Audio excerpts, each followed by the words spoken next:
For me, I was one of those kids that wanted to do it from a pretty young age. I had that goal. I'm not sure exactly where it was, somewhere in grade school. And at that time, it was really one of probably many, career aspirations, along with playing in the NBA or something like that, which didn't work out at 5'9". But about junior high school, I started to get a little bit more serious about the idea. Had a librarian from my middle school who on a career day helped me to look up NASA's address and write to NASA asking about how to become an astronaut, and I got a brochure back from them telling me that you need to study math, science, or engineering, and talked about the requirements for a pilot astronaut, which is what appealed to me the most. And so that's when I really started to set my sights on one of the service academies, and just kind of took it step by step from there. Well, the little bit that I got to fly of the shuttle, which was just about 30 seconds flying around the heading alignment cone prior to rolling out on final, it flew almost exactly like the STA. Just felt like I was back in that airplane. You're partly so focused on the task that by the time we were wheels down, I sort of went, I can't believe we just did all that, for real. But at the same time, I remember as we were coming around looking down towards we had some clouds down below, and towards the vehicle assembly building, and trying to pick out the runway, and just thinking, I can't believe this is like the real one, because I'd seen that picture so many times from the shuttle trainer.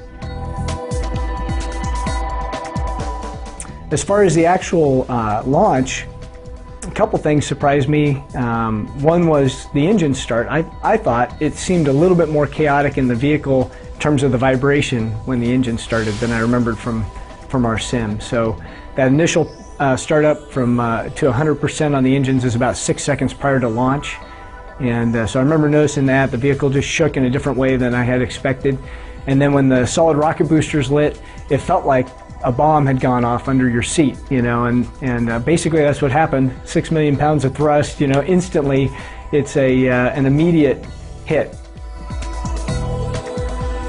There's small jets that fire as the SRBs come off, but also we have forward jets that fire to protect our windows from any debris coming off the solid rocket boosters. So you see this big flash out the front windows as they come off, and then it gets really smooth. It's pretty rumbly inside the vehicle while you're on the solids, and then once you get off them, you're sort of on railroad tracks. It's quite a ride. The 3Gs, you weigh 3 times what you normally weigh, and of course you got this suit on with different valves and things, so stuff's poking into you. It's really not bad, but you're aware that you're heavy, and then you go instantly from weighing 3 times your normal weight to weighing nothing, and floating up in your seat, and straps, and all kinds of stuff.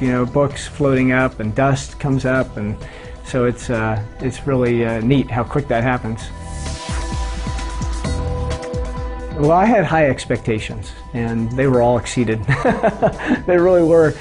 There was very little that I felt really surprised by. I think the veterans on our crew made a real effort to, every time we were in a simulator, talk about what it's going to be like living up there, what it's like operating in zero-G, things that surprised them on their flights. So we were, I think, really well prepared by those folks.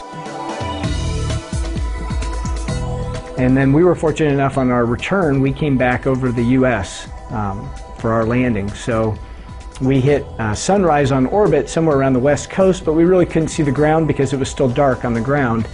And about the time we were over Wyoming, we picked up the sunrise on the ground, looking right down on the Rockies. It was absolutely gorgeous, and we were at 40 miles high. We'd been at 200 miles for 16 days, so it looked really low and fast at 40 miles high, which was kind of funny. I mean, it's very fulfilling to have been blessed to go up and fulfill that dream, to have experienced what I'd hoped to experience all these years, knowing that at each step of the way, you're just very fortunate to make it to the next gate. There's health issues, there's professional, career things that can come up that can divert you. So I just sort of marveled. I mean, even to the last minute, I knew that anything can happen, and it was nothing to take for granted. So I felt very, very thankful